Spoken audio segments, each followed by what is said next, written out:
장내 유익균을 늘리는 7가지 방법이 있습니다. 건강을 유지하고 회복하기 위해서 반드시 장에 대한 이해가 필요합니다. 장을 건강하게 만든다면 여러분들은 당장 건강해질 수 있습니다.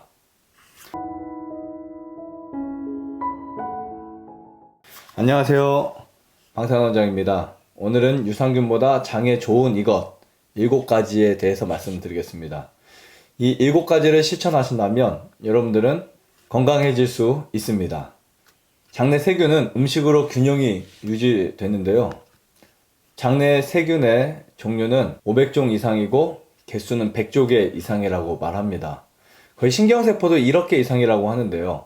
면역세포 70% 이상이 장내에 있다는 거 이미 많은 분들이 알고 계십니다. 유산균보다 장에 좋은 첫 번째 이것은 바로 식이섬유를 충분히 섭취하는 것입니다. 우리의 장에는 채소와 과일 섭취가 정말 중요한데요. 채소와 과일에는 우리 인체에 필요한 다양한 영양소들이 듬뿍 들어 있습니다. 특히 채소와 과일의 껍질에는 섬유질이 풍부해서 배변 활동이나 장내 유익을 주게 됩니다. 주식인 통곡물들도 아주 좋습니다.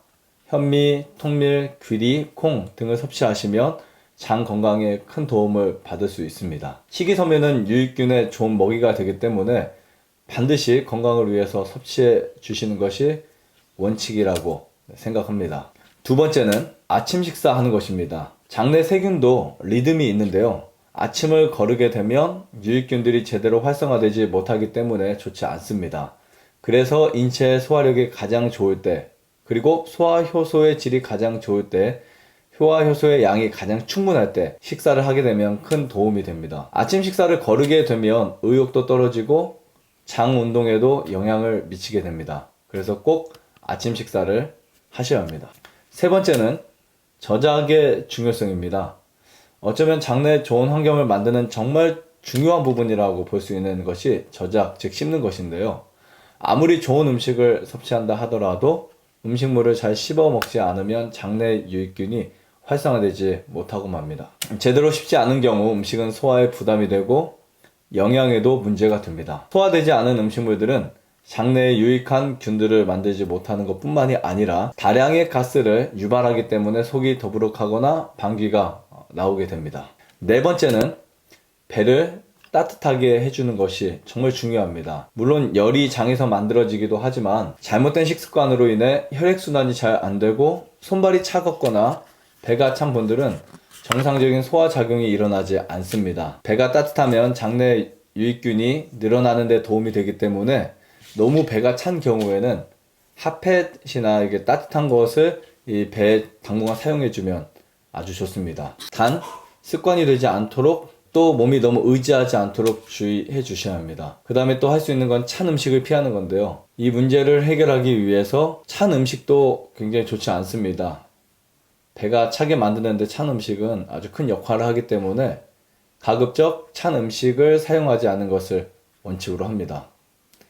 그리고 배가 찬 것을 근본적으로 해결하기 위해서 몇 가지 좋은 방법을 알려드린다면 일광욕을 하는 거 아주 좋습니다. 일광욕을 배에 햇빛이 충분히 쪼일 수 있도록 배를 걷고 옷을 걷고 배를 쪼여주면 아주 좋은 방법이고요. 열이 날 수 있는 환경을 만들어 주는 겁니다. 현미나 통밀 등을 꼭꼭 씹어 먹으면 배에서 장에서 열이 만들어지기 때문에 세균이 잘 서식하게 됩니다. 그래서 장을 꼭 따뜻하게 해주시는 거 이거 잊지 마시고요. 다섯 번째는 물을 충분히 섭취하는 것입니다. 충분한 물 섭취는 먹은 음식물들을 잘 소화시키는 데 아주 좋은 역할을 합니다. 매일 충분한 물을 마시게 되면 장내 환경은 아주 좋아집니다. 미지근한 물을 매일 공복 시에 섭취해 주시면 정말 좋고요. 그렇게 되면 원활한 배변 활동으로 인해서 장내 환경이 깨끗해집니다. 여섯 번째는 적당한 운동.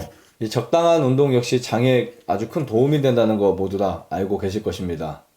걷는 운동은 장을 건강하게 만들어줍니다. 장내 세포가 운동을 통해서 건강해지고 유익한 세균들을 만들어내는데 충분하게 됩니다. 운동은 섭취한 식이섬유를 장내 유익균이 생성되는 데 도움이 되기 때문에 반드시 하루 30분씩 운동을 해줍니다. 걷는 운동이라든지 힘을 쓰는 운동이라든지 혹은 또 등산을 한다든지 자전거를 탄다든지 어떤 종류와 상관없이 운동 자체를 해주는 게 좋은데 그 중에 걸을 수 있는 운동, 유산소 운동이 가장 좋다고 보시면 될 것 같습니다. 일곱 번째는 충분한 수면을 갖는 것인데요. 수면 부족은 장내 세균 총의 질을 떨어뜨리기 때문에 문제가 일어납니다. 충분한 수면이 적게 되면 소화기의 문제, 체온의 문제, 면역의 문제들이 생기게 됩니다. 또한 인슐린 감소에 영향을 주기도 하는데요. 그래서 충분한 수면을 갖는 거 꼭 추천드립니다. 수면은 초저녁부터 주무시는 걸 원칙으로 하는데요. 일반적으로 한 9시, 10시, 늦어도 10시 반 안에는 잠들어 주셔야 이렇게 건강한 몸을 만들 수 있습니다. 그래서 건강한 세포를 얻기 위해서 충분한 수면 꼭 추천드리고요. 오늘 유산균을 먹는 것보다 더 중요한 7가지 설명을 드렸는데요. 실천하시면 분명 도움이 되시리라고 믿고요. 다음 시간에는 더 유익한 정보를 가지고 찾아뵙도록 하겠습니다. 감사합니다. 좋아요, 구독, 안내자전 눌러주세요. 눌러주세요.